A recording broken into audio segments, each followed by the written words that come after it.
Hi everybody. We have been discussing some issues related to work and energy last time, and now I would like to offer you some concluding remarks concerning work and energy. We established that mechanical energy consists of kinetic energy plus potential energy. And we discussed with you that this quantity, the mechanical energy, is not conserved if there are some forces of friction. The energy is lost. People say the energy is dissipated, and the forces of friction are called dissipative forces.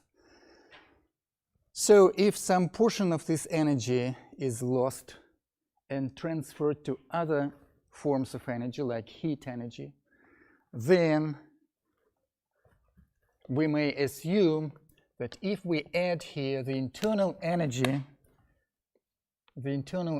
of the system of bodies, then this total energy, will be conserved, because the mechanical energy, this is mechanical energy,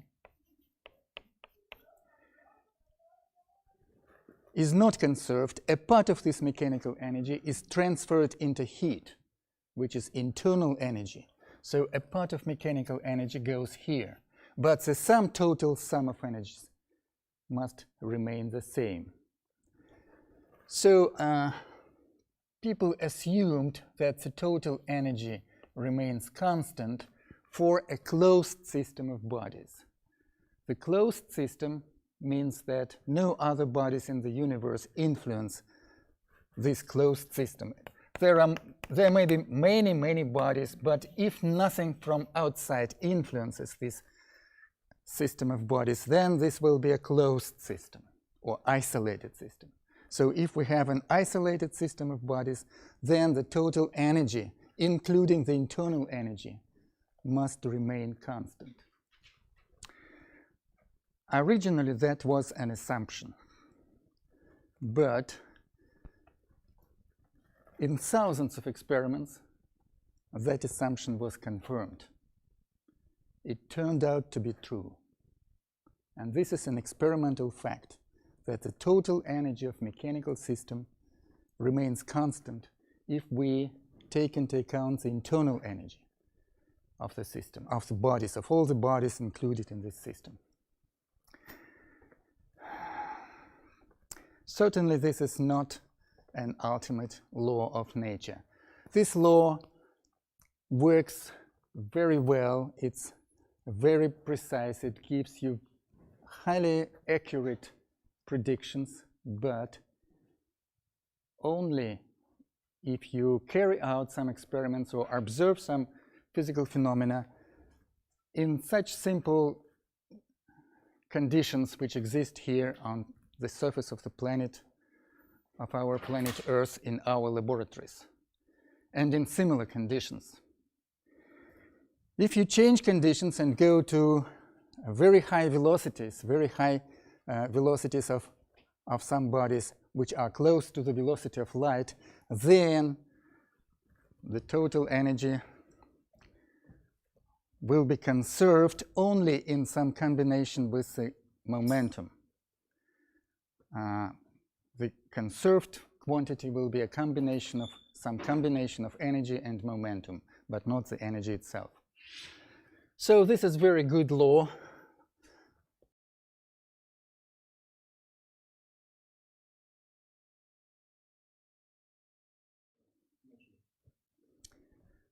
Okay, so that was the first thing I wanted to mention today as far as the work and energy is concerned.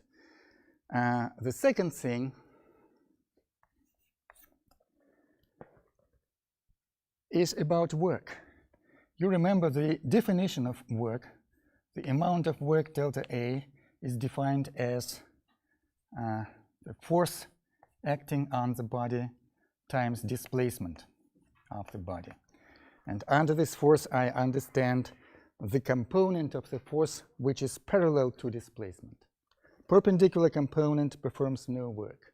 Only the component parallel to displacement performs this work. It would be very interesting to ask a question: how fast is this work performed? What time does it take to perform this work? So there is an important quantity which is called the rate of work production. That is the work produced in a unit of time. The rate of work production is called power. So this is power by definition. This is not the law of nature. This is a definition of physical quantity power, which is the rate of work production, the amount of work produced divided by time interval during which this work has been produced.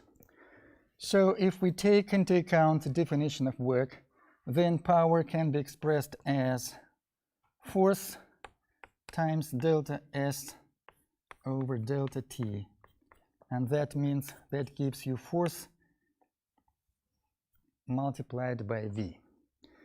Again, as in the definition of work, we must take only the component of force parallel to the displacement. Here, the same component works, component parallel to the velocity. If we take net force acting on the body, then we must take here a dot product or scalar product of two vectors.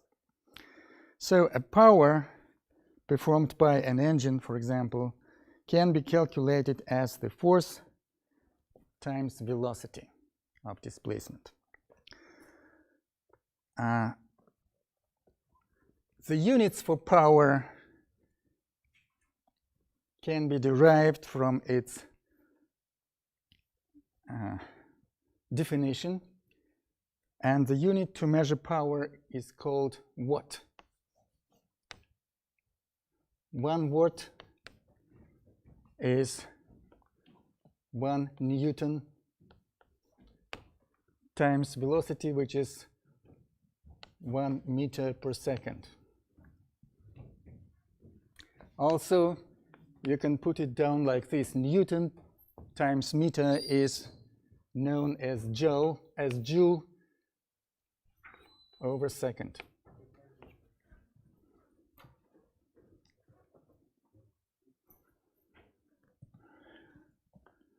When you write down the short notation for the unit of measurement, like joule, you understand that this is named after a British scientist whose name was Joule, and you always write it starting from capital character, as well as the family name Watt. It's also, you start from capital character, but if you want to indicate the units of measurement in writing, in your text, then you should use small characters. So in writing, if you want to say 25 joules, you must use small lowercase character. And here also in writing, you must use small character if you refer not to the person and his family name, but to the unit of measurement in writing. Okay? Such are the simple rules. So the concept of power is very important, and it's you know, every engine has its power, be it engine in a motor car or engine in a rocket or in an aircraft engine or anything, any electric engine. It has its power, and this quantity is very important. These were two concluding remarks which I would like to mention, and on this point I will finish discussion of work and energy. And now we will start a new topic. We will start a new topic which will be law of universal gravitation. Newton's law of universal gravitation.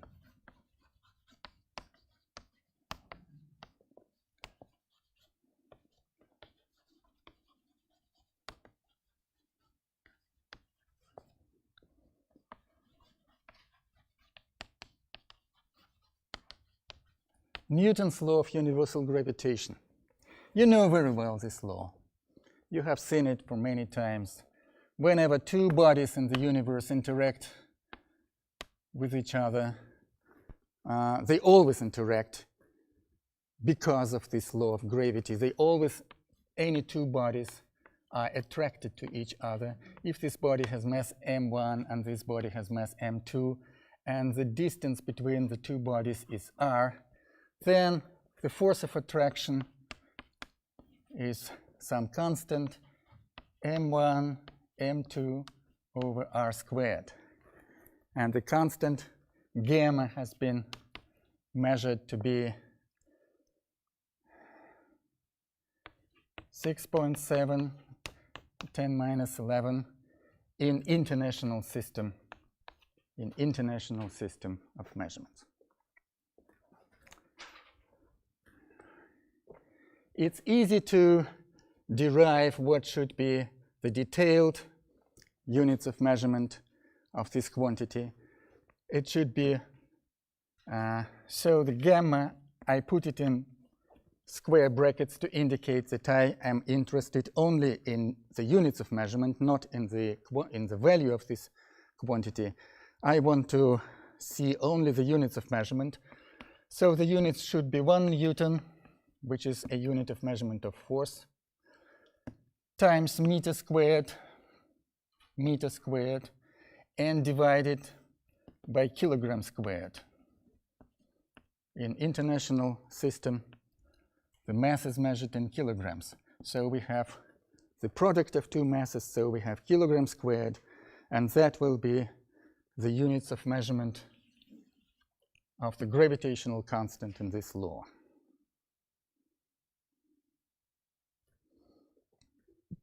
In international system.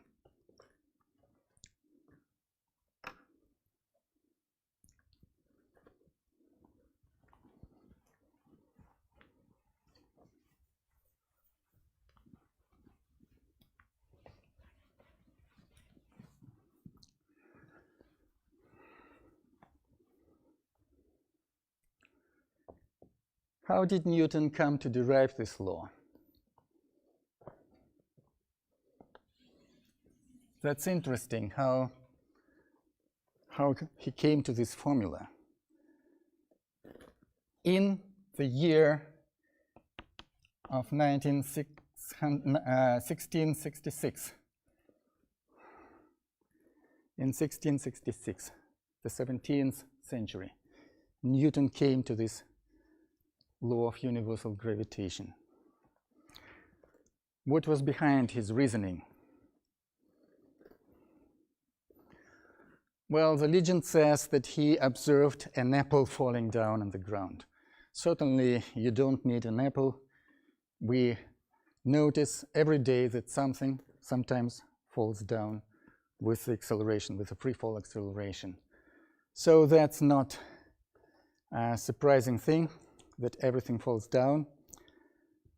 But what Newton noticed was that if we consider the Earth, our planet, then there is a moon outside which moves along the circular orbit around the Earth at some distance r with some velocity v. In Newton's times, people knew the distance to the moon. That was approximately measured by geometrical methods of observing the moon and the distant stars. It's possible to measure the distance. And also, as we know that moon is orbiting the Earth, we know the period of this process. The period, the moon makes the total turn around the Earth in approximately 28 days. So we know the period of this rotation. And therefore we know the velocity of this motion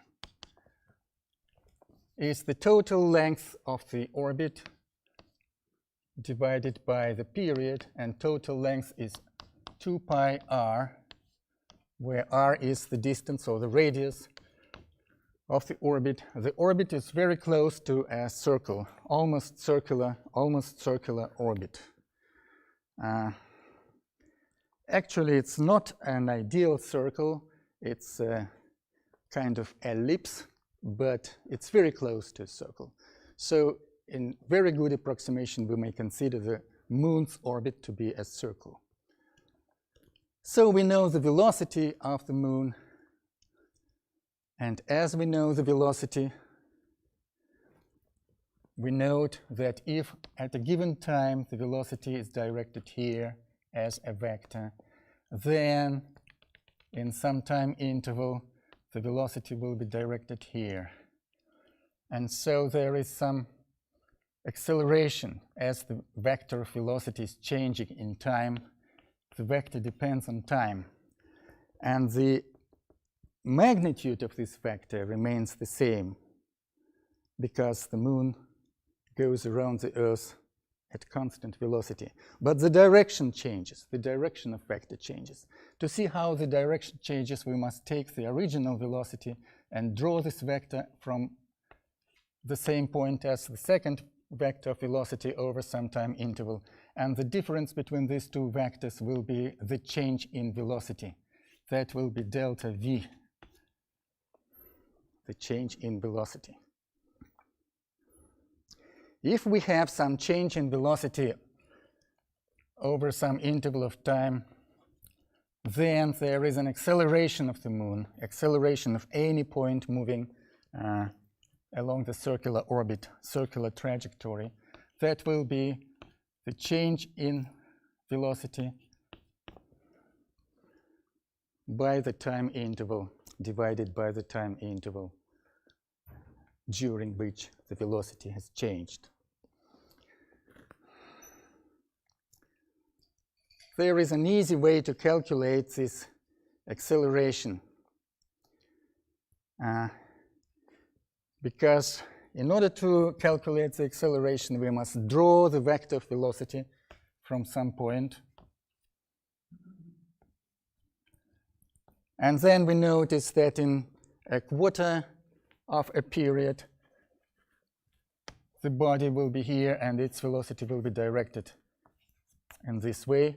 So in a quarter of a period, the velocity, the vector velocity will turn here.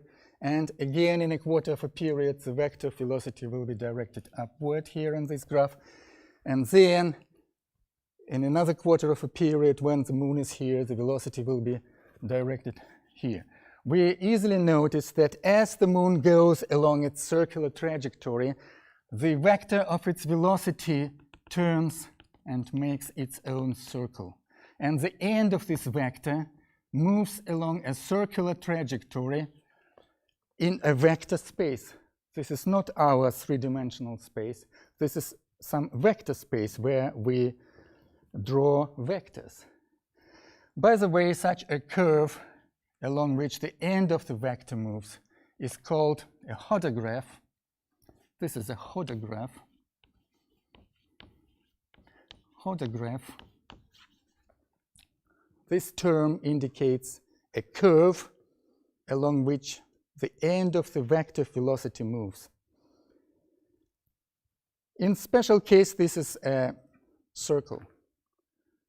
But imagine some point moving non-uniformly with varying velocity, varying magnitude of velocity. That is, the length of vector v may change. Then the hodograph will not be circular curve. It may be anything, any curve in this velocity space. But we consider the simple case when the point moves along the circular orbit. Then the velocity makes a circle. And the whole revolution, one revolution is made during the same period which is required for the point to make its own revolution, for the moon to make its own revolution. That is, in case of the moon, about 28 days. In the same time, the velocity changes and returns to its original position. So in order to calculate the acceleration, acceleration by definition is a change in velocity. If velocity is directed here, then the next moment the velocity will be directed here. The change in velocity is directed here. On this hodograph, the velocity will be a tangential line to this trajectory. Tangential. The velocity is a vector directed along tangential line. A tangential line is a straight line which has only one common point with the circle. Only one common point. You may draw an arbitrary line which will have 2 points, common points with the circle. But the tangential line has only one common point. So the acceleration is directed tangentially with respect to this trajectory. And we can find acceleration using the same rule which was applied here. Here the velocity was the change of radius vector. And here the acceleration is the change of the vector velocity. So acceleration will be the total length of this curve in the vector space. That will be 2p v, because v is the radius of the circle, over the period of rotation.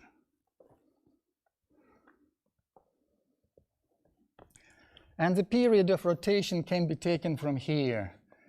From here we obtain the period is 2 pi r over velocity. So if we substitute this quantity in this formula, we obtain 2 pi v divided by 2 pi r, and the velocity goes here to the denominator. So we have the velocity squared. 2 pi is cancelled, and the final formula becomes very simple. It's velocity squared over radius.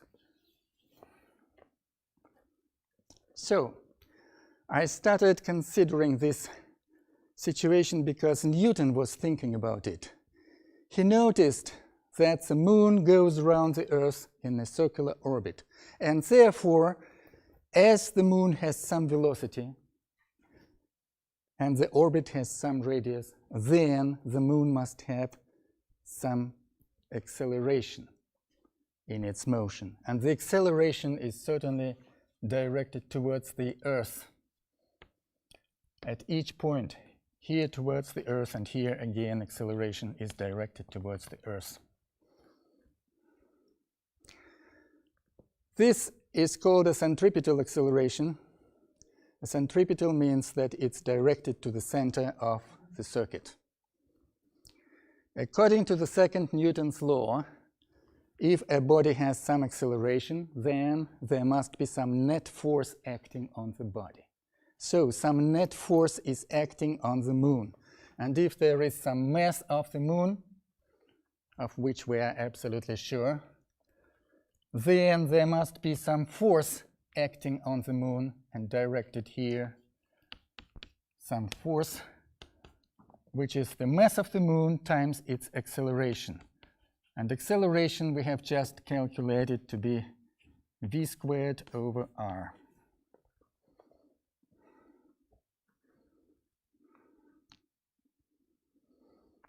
So there must be some force acting on the moon. And this force is the reason behind this acceleration, centripetal acceleration of the moon.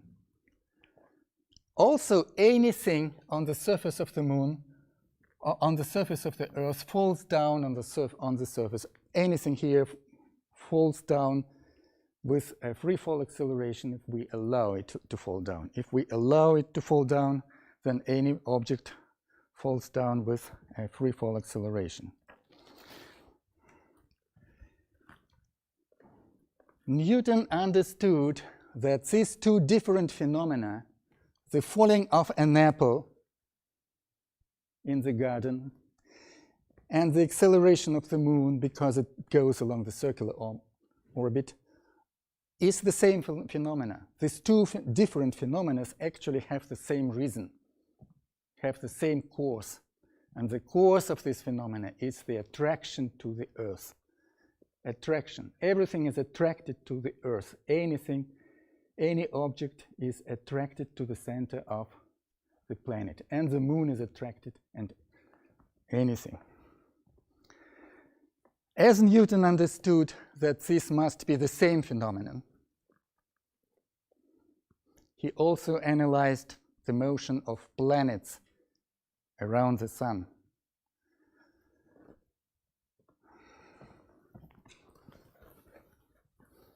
The motion of planets.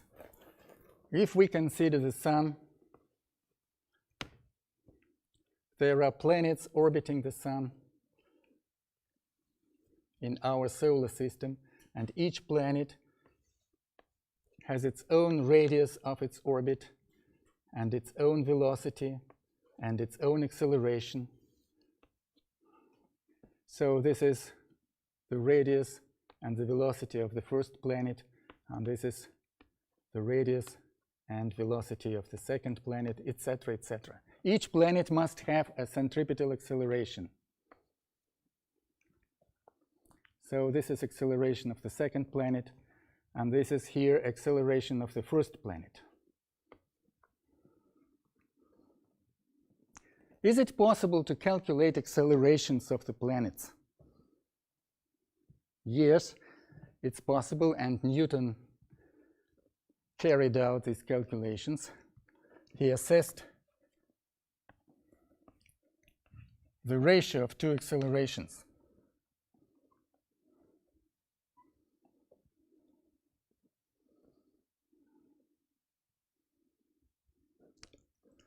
Well, using this formula, we may write down that the first acceleration is the velocity of the first planet squared over its radius r1 divided by the velocity of the second planet squared. The second planet squared goes to denominator because we divide by this quantity, and the second radius. So this is one acceleration, and so this number is divided by the second acceleration.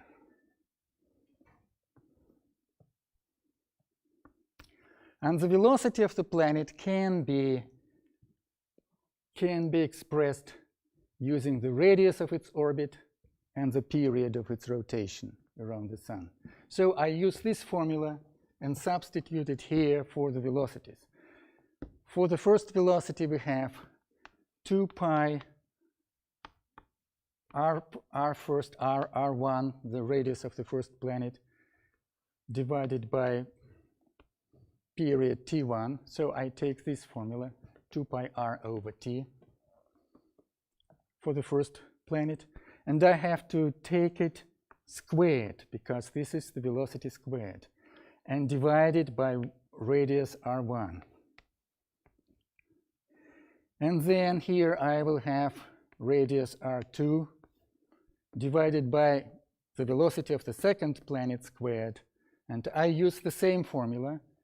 That will be 2 pi r2 squared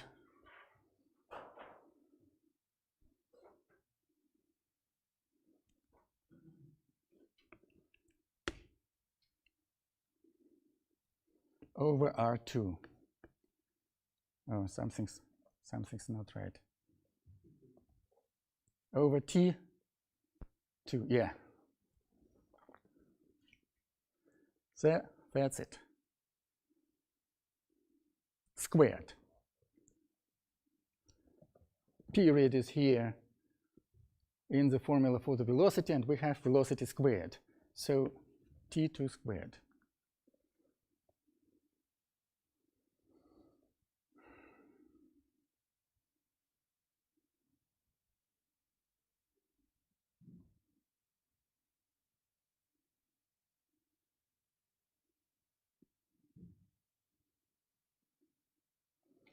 And that gives us,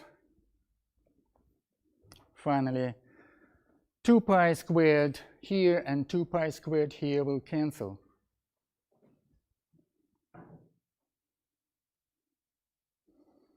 And we get T2 over T1 squared times R2 divided by R2 squared, and here R1 squared divided by R1, something like that.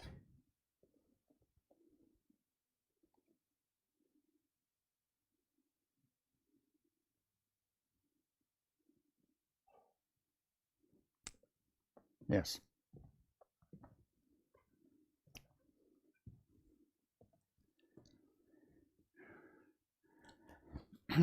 By the time Newton made these calculations, a lot was known about the motion of the planets. The planets in the solar system were observed using telescopes, and the motion was observed and documented and measured. All the measurements were made as far as the position of the planets.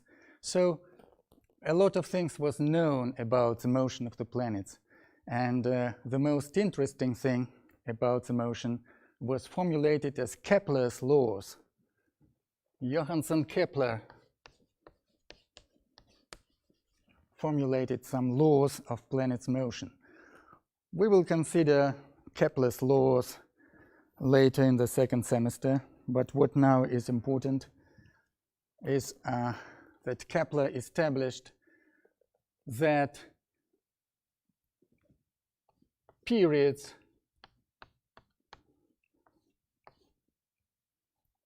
of rotation of the planets squared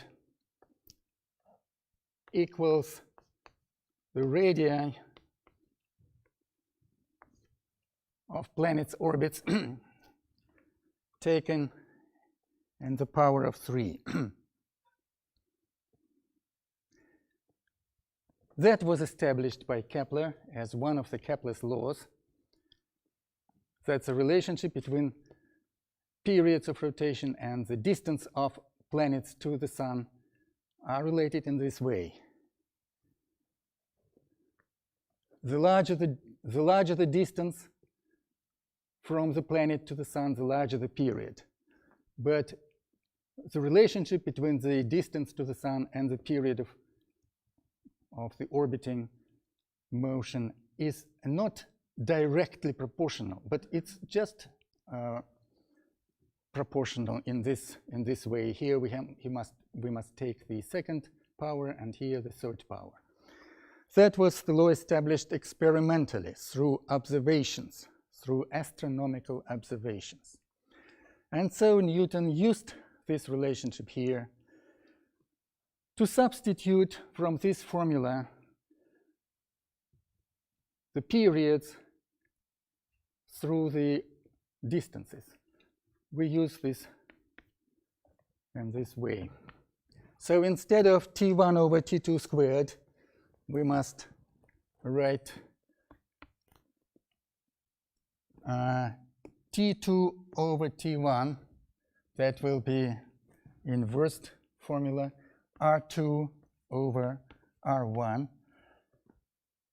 And the periods squared are proportional to the radii to the third power. And what remains here, R1 over R2. So what we obtain is R2 squared over R1 squared. That's what we started from, the relationship between accelerations of the planets, and what we obtained, the formula expressing this relationship through the distances to the Sun. And from here, it's easily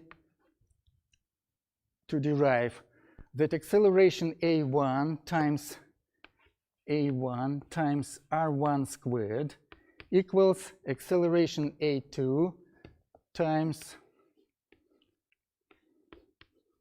R2 squared. for any planet. The first planet and the second, we may take the third planet and the fourth planet. For any planet orbiting the Sun, that will be correct.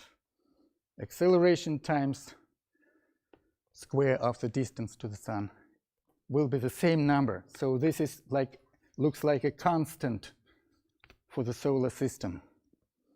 Looks like the same number for all the planets. For any planet, such combination will be the same, will give you the same number. If we designate this constant by letter C, then we obtain, let me continue here.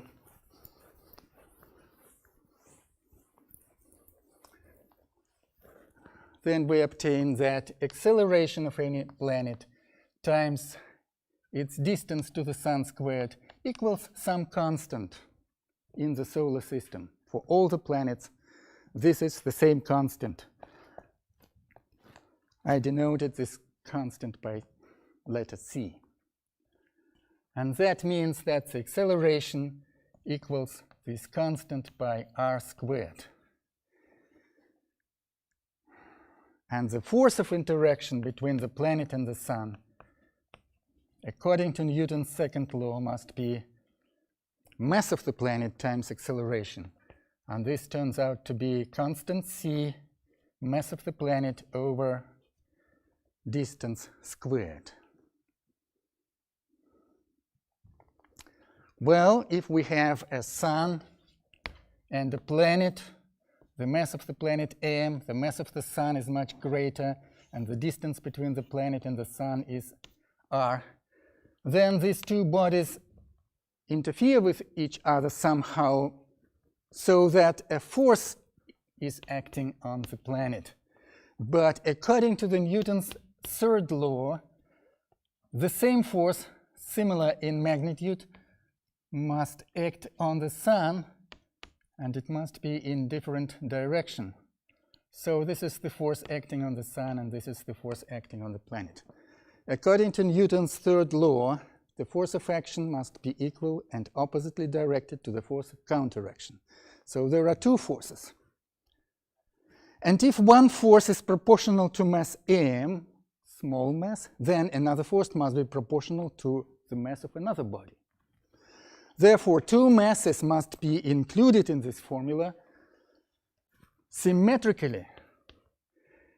And there must be some other constant here, but two masses must enter symmetrically on equal basis. In this way, Newton came to his formula for universal gravitational attraction between any two objects in the universe. Why he called this law a universal law of gravitation? Universal means that any objects in the universe obey this law. Any objects, starting from the apple, which falls to the ground, and then to the moon, and then to any planet. You take any object, any two objects, the Earth and the Moon, the Earth and the Sun, any planet and the Sun, any two objects interfere with this force. And astronomical observations carried out later during 200, even 300 years, 250 years from after Newton,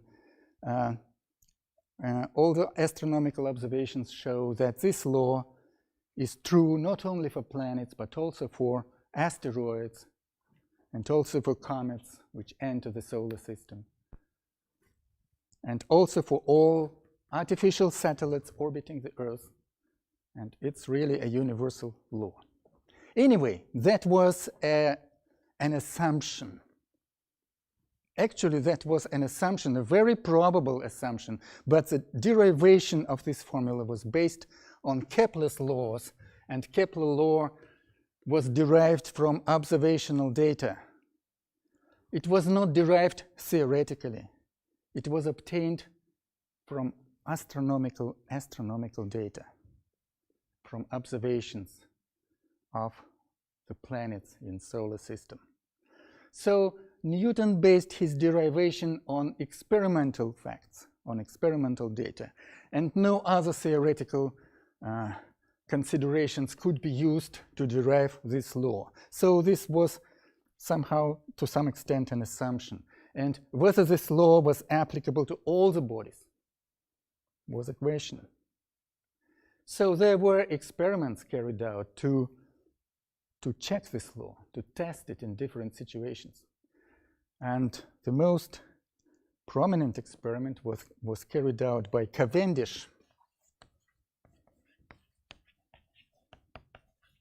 130 years after Newton published this formula. After Newton came to this formula, he published it 20 years later.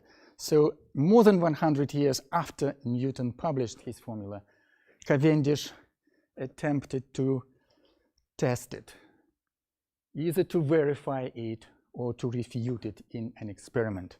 And the famous Cavendish experiment consisted in a laboratory installation.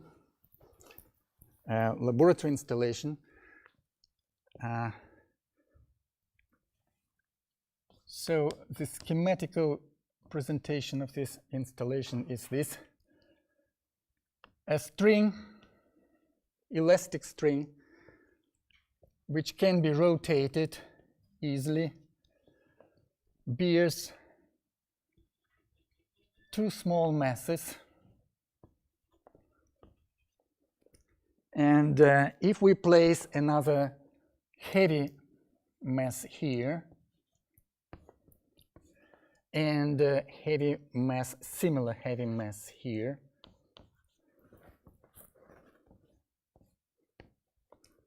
then, according to Newton's law of universal gravitational interaction, there must be some interaction between this small mass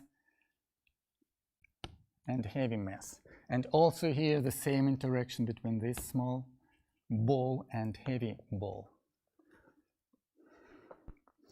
And if there are such forces, such a pair of forces, then the string should turn a little bit at some angle, so that there would be some displacement of the small balls at some angle, alpha.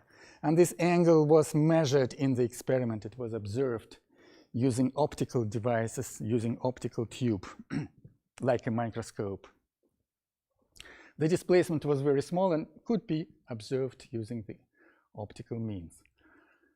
So in this experiment, we can change the distance between this small body and the large ball. This distance can be changed. And also the mass can be changed.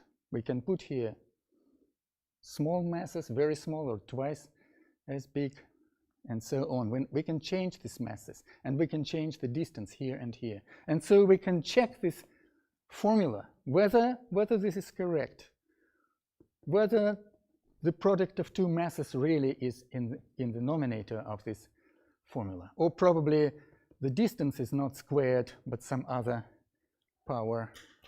You may imagine any formulas. It's not a priori true. You must check this formula, whether it's correct or not. So this formula was checked in a number of experiments. Hundreds of measurements were carried out with such an experimental installation by Cavendish, and he totally approved this formula, confirmed it experimentally. It works. It produces good results. And by the way, in Cavendish experiments, this gravitational constant was measured to a better degree of accuracy. So the Newton's law of universal gravitation was experimentally verified. It was tested experimentally and verified, and it was proven that this law works, at least in our Earth laboratories. For small bodies, like some milligrams and grams and kilograms, placed at some distances like millimeters or centimeters and decimeters, in our laboratories on the surface of this planet Earth, this law works. It produces correct results for the force of interaction between two bodies, for the force of interaction. Also, this law works for celestial bodies like Moon and the planets, because this law was derived from observations on the planets.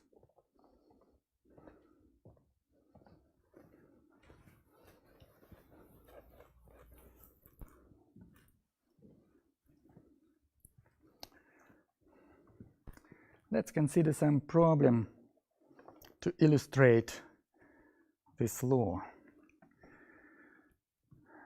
The mass of the moon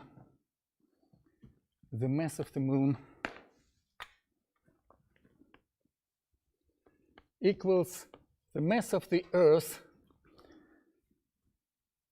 over 81. The moon is 81 times smaller. The mass of the moon is 81 times smaller than the mass of the Earth.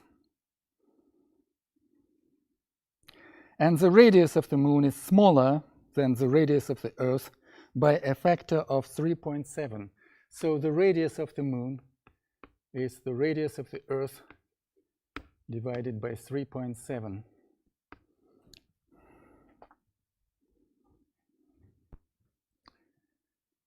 Find the weight of a man on the moon surface if his weight on the Earth is 60 kilograms. So somebody weighing 60 kilograms, and you remember that kilogram is a unit to measure mass.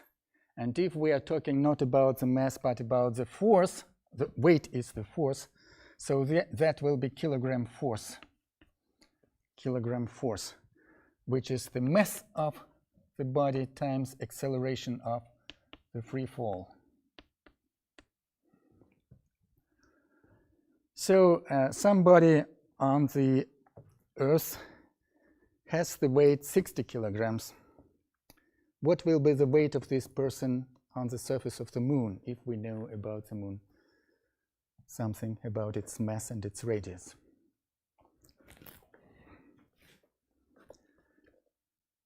So, on the surface of the planet Earth, the weight of the person is due to universal gravitational attraction to the Earth. So the force is known. The force is known. The force is defined by the Newton's formula. This is the mass of a small character m is used to denote the mass of the moon. So the mass of the person will be something like some other character like mu. And the radius of the Earth, the radius of the planet Earth,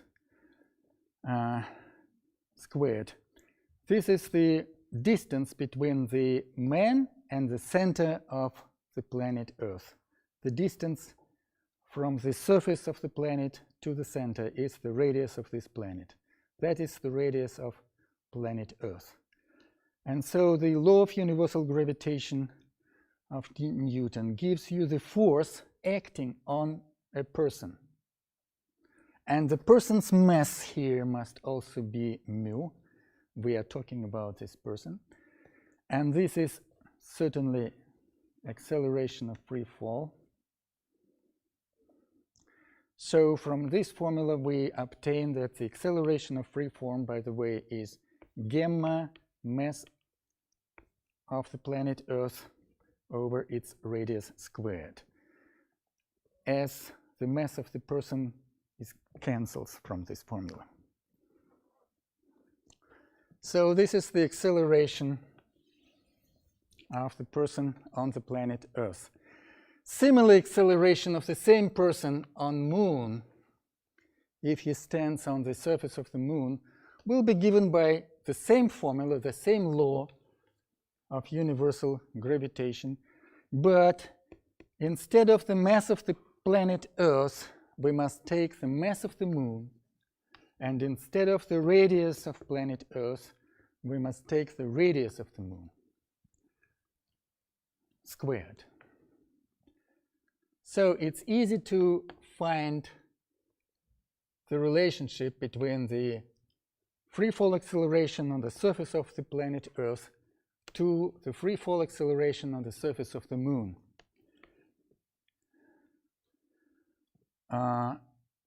If we divide g by a, we can easily see that gamma will cancel, and what remains here is m over capital R squared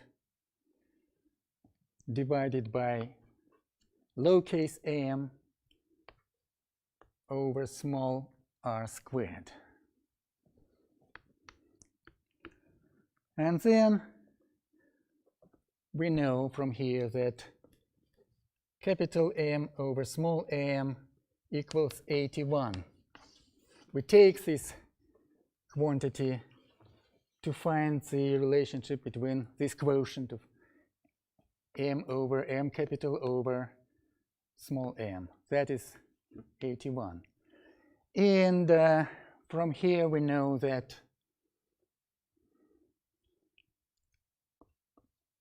capital R divided by small r equals 3.7.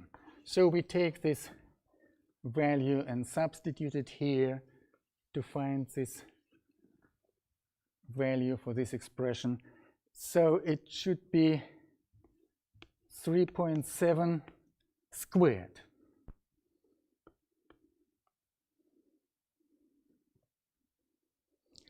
Three squared is 9, and 4 squared is 16. So 3.7 squared is the number between 9 and 16, but closer to 16. Approximately, it will be 14, approximately. 81 over 14 is something like approximately 6. Yes, approximately. We don't need a correct, absolutely correct data. Why don't we need absolutely correct calculations up to a big number of digits? Why don't we need such a complicated calculation? Because the initial data are given approximately. Do you believe that the mass of the Earth is 21 times larger than the Moon, the mass of the Moon? I don't think so. It must be 81 and something if you take it very accurate data. If you take it an accurate data, it may not be exactly 21. No, it's already approximate number, and this is also approximate number. If you take it very accurate number, you will have some digits here. I just fancy some digits, well, any digits here. Then it will be a more correct number. But we don't need such a high degree of accuracy. We take an approximate number. So we are sure that all the original data given in this problem are approximate. Therefore, the final answer should also be taken as an approximation. You don't need to calculate it to many digits after the decimal point. Well, so the acceleration of free fall on the surface of the Earth is about 6 times larger than the acceleration of free fall on the surface of the Moon. So if the man is 60 kilograms on Earth, he will weigh about 10 kilograms on Moon, 6 times less. So the weight of the man on the Moon will be about 10 kilogram forces, 10 kilograms, just like a small boy, 10 kilograms. Such will be the weight of a 60 kilogram man on the surface of the Moon. So this is an illustration how to use the law of universal gravitation. Any questions?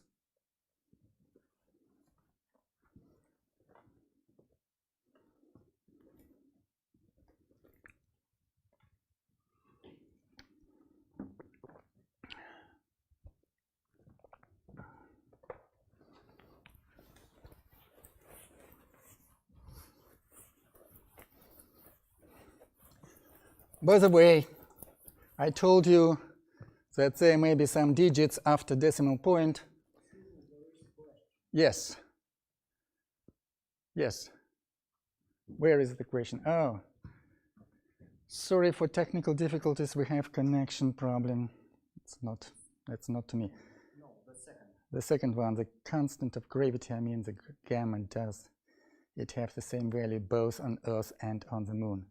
If so, if there is a reason, yes, certainly, yes.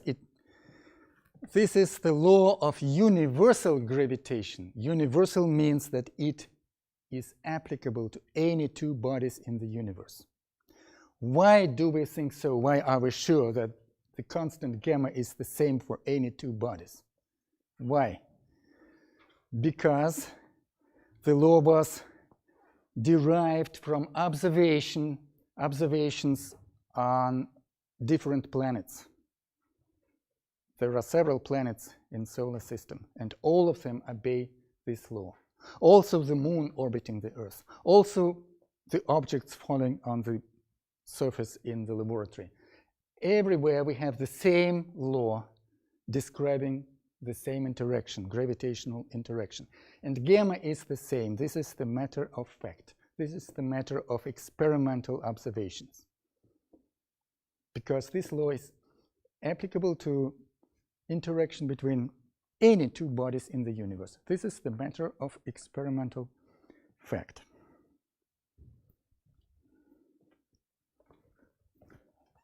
So, I wanted to tell you just a few things about the decimal point.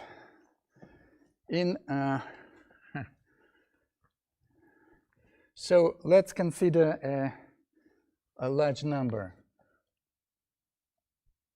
1, 2, 3, 4, 5, 3, 5, 6. Okay, no problem. 0.71.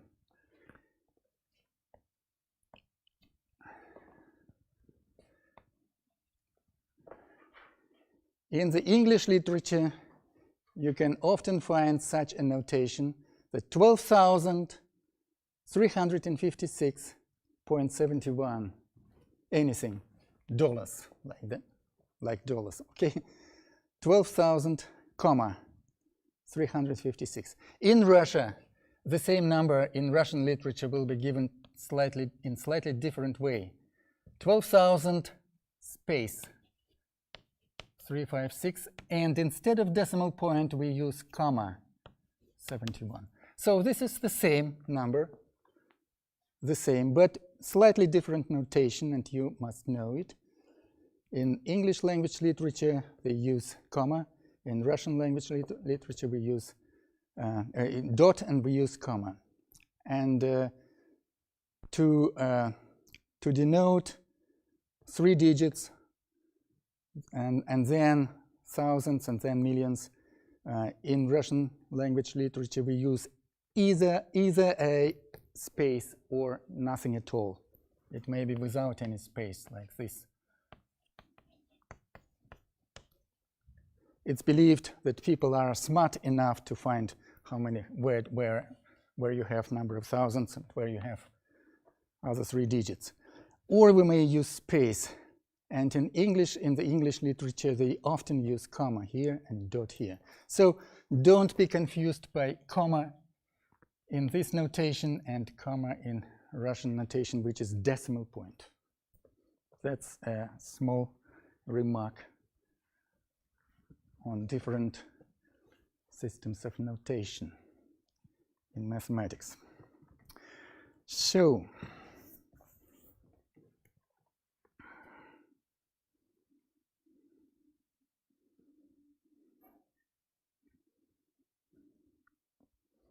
another question. Will the gravitational pull change when a body is inside a hollow hole on Earth?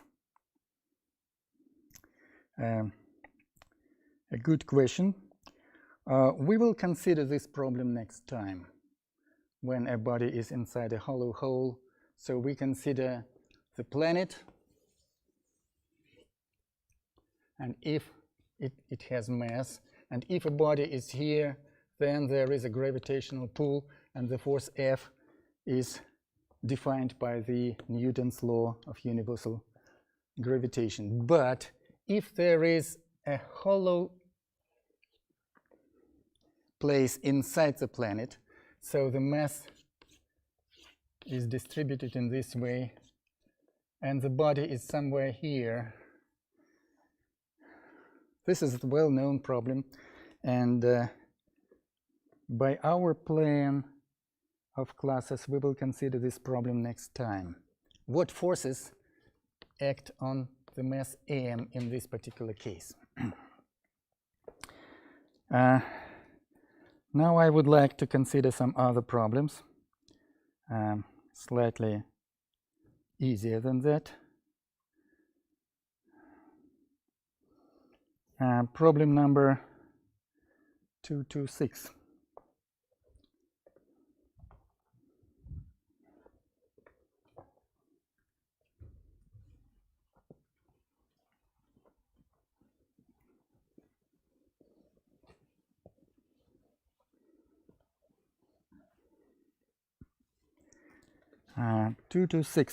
How will the velocity of an artificial satellite of the Earth change with time when it moves in the upper layers of the atmosphere?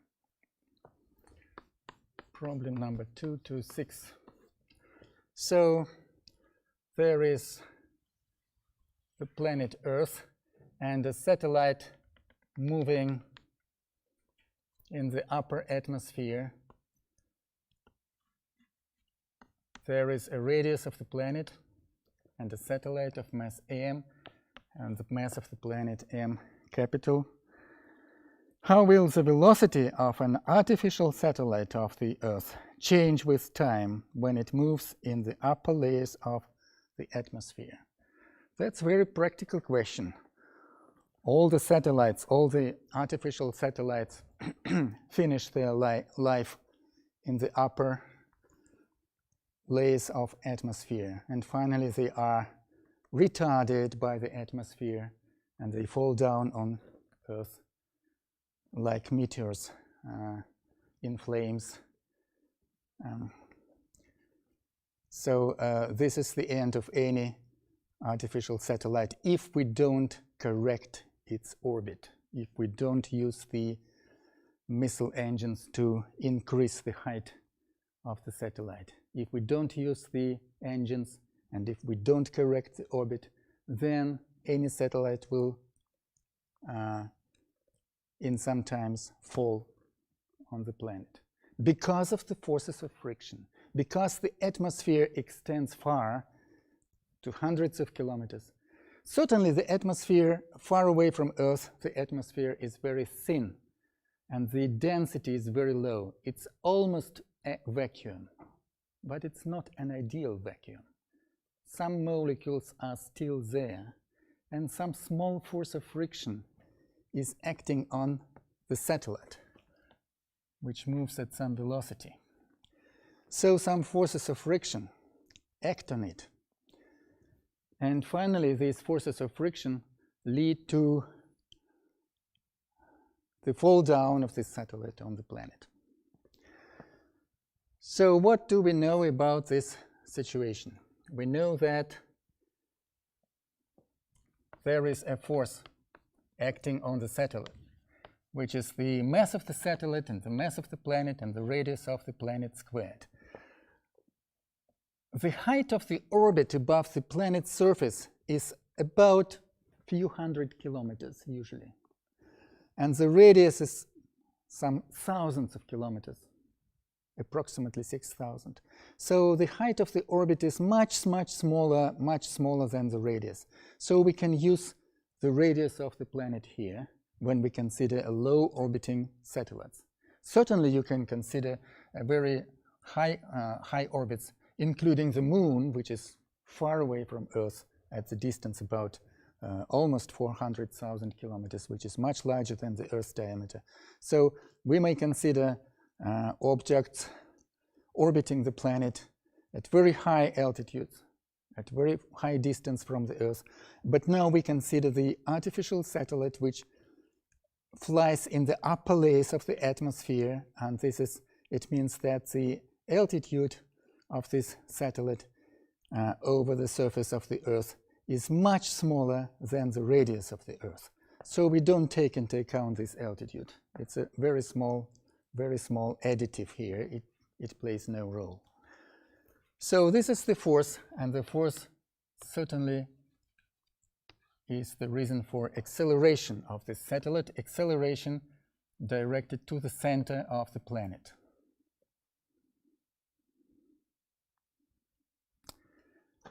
And we know that acceleration is the velocity squared over the radius of circular trajectory, or the radius of the orbit, which is almost equal to the radius of the planet. Therefore, from these two formulas, we can see that the acceleration from here, from the first formula, is gamma m over r squared, and from the second formula it must be v squared over r. So from here it's easy to find the velocity, which will be a square root of gamma m over r.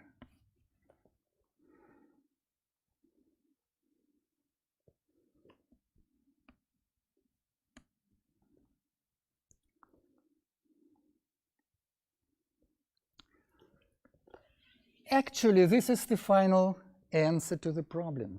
The problem says, the question in this problem is, how will the velocity of an artificial satellite change with time when it moves in the upper layers of the atmosphere? How will the velocity change? The velocity will depend on three parameters. Well, this is constant. The mass of the planet doesn't change. The only thing changeable here is the radius, of the orbit. This is the distance of the satellite to the Earth center. It's almost equal to the radius of the planet, but anyway, when the satellite goes down due to friction, due to forces of friction, and due to air drag in the atmosphere, the radius decreases. It becomes smaller and smaller, and it means that the velocity increases while the satellite is retarded in the upper layers of the atmosphere. The forces of friction lead to the increase in velocity, in satellite velocity. This is a unique situation when friction increases the velocity. In our everyday life, any object which has friction will decrease its velocity due to friction. The velocity decreases and then finally the object stops. But that is not the case for a satellite which moves along the circular orbit around the Earth.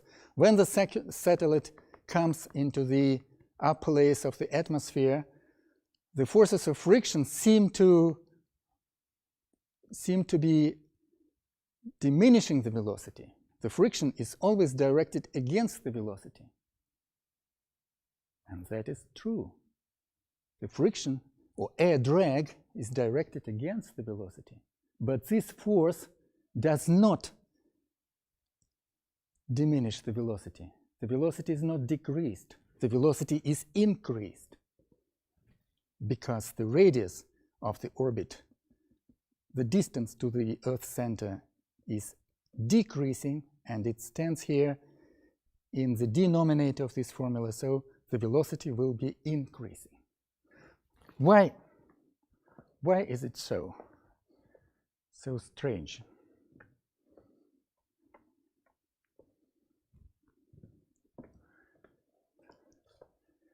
So the satellite is moving.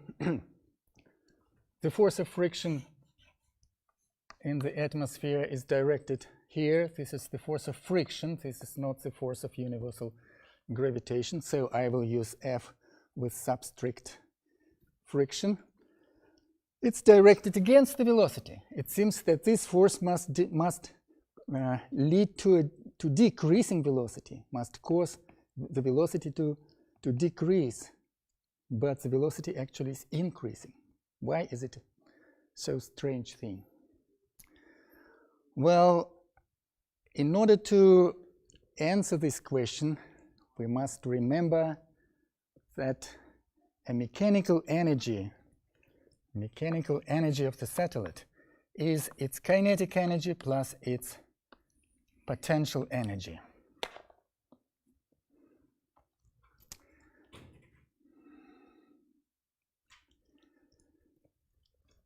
And the mechanical energy is decreased due to friction. We discussed it. Some part of mechanical energy is converted into heat energy, into internal energy of gases and the satellite itself. The temperature of the satellite increases due to friction. So the mechanical energy decreases, and part of this energy is converted into internal energy, into heat. But as this quantity decreases,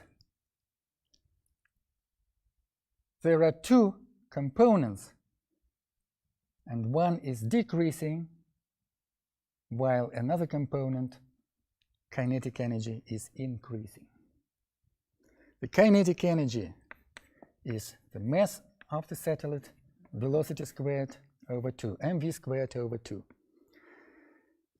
And the potential energy is mgh, where m is the mass of the satellite, g is the acceleration of free fall, which is almost the same on the orbit as in the Earth, almost the same because the height of the orbit is much smaller than the radius of the Earth.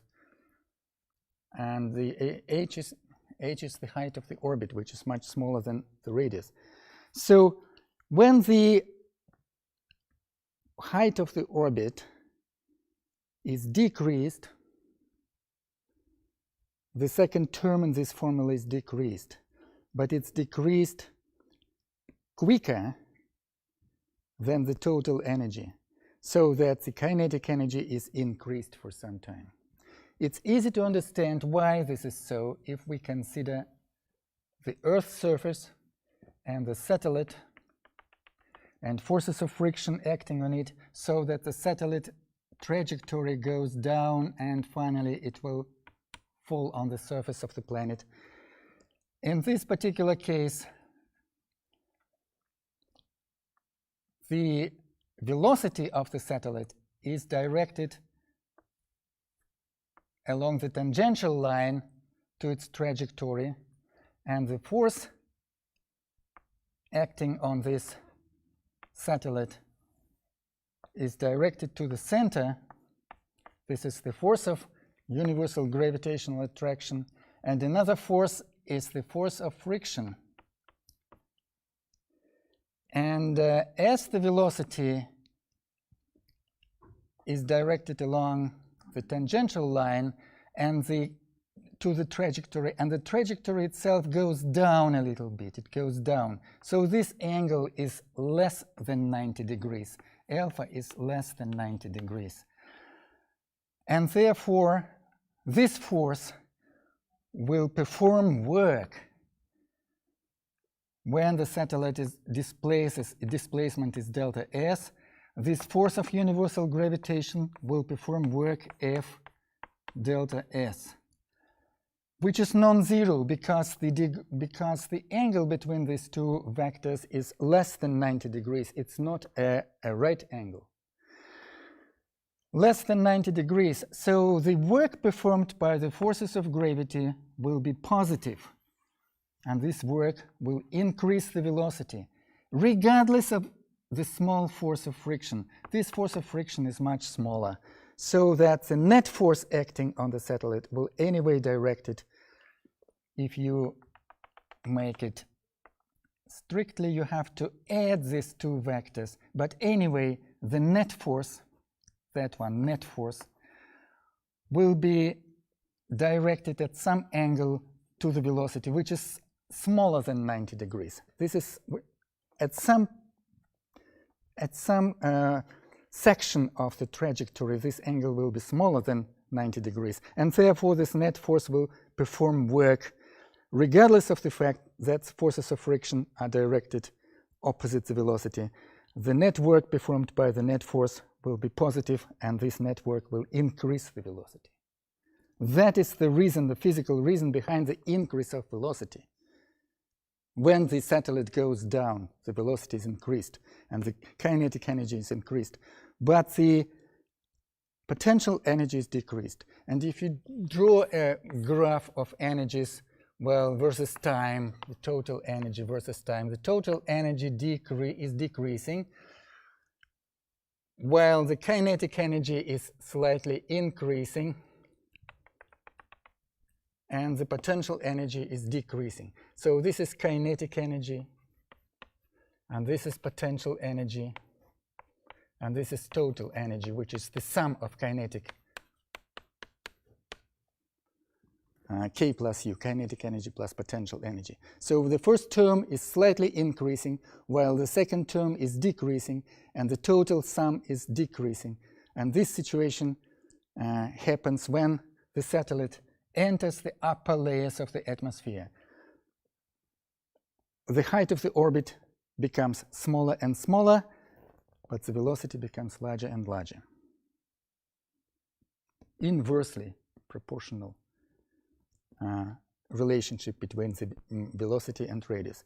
Certainly this will not hold for a long time, and when the satellite enters the thick regions of atmosphere on the last portion of its flight, when the density of atmosphere is high, then the forces of friction will be so high that they will finally diminish the velocity. Finally, the velocity will be decreased. But on the first steps of retarding the satellite, the force of friction will cause the increase in velocity.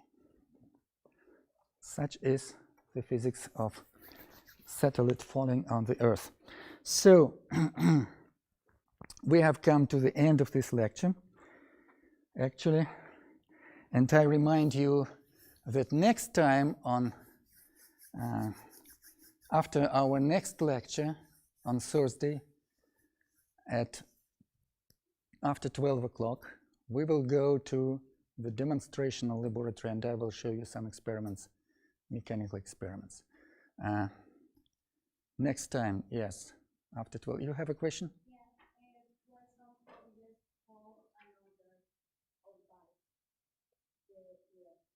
Sorry, what's the question?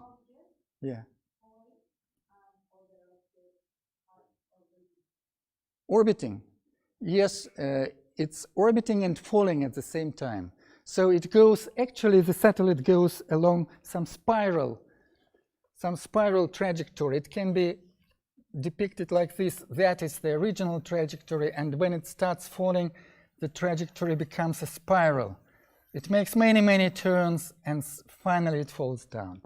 And on this spiral part of the trajectory, the velocity is increasing while the radius is decreasing. And on the final part of the flight, when the satellite bumps into the surface of the planet, the forces of friction, the forces of air drag are so high that the velocity is decreasing. So the velocity at first is increasing and then decreasing. That's it. So next time we will go after the lecture on Thursday at 12:10. We will go to a demonstration laboratory. And those students who are on distant learning will later have the possibility to see these experiments on video records of these experiments. Okay, thank you. Let's finish on this point.